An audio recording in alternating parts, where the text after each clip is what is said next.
Hello friend, আমি আমার মামার বাড়িতে চলে এসেছি আমার পুরনো খেলনা নিয়ে।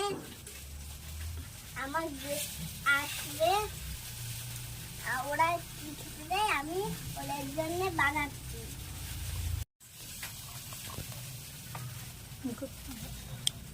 এবার আমি টমেটো কেটে নিচ্ছি।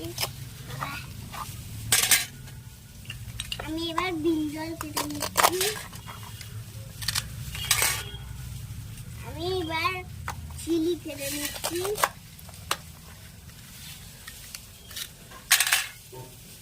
আমি এবারে পপকর্ন কেটে নিচ্ছি।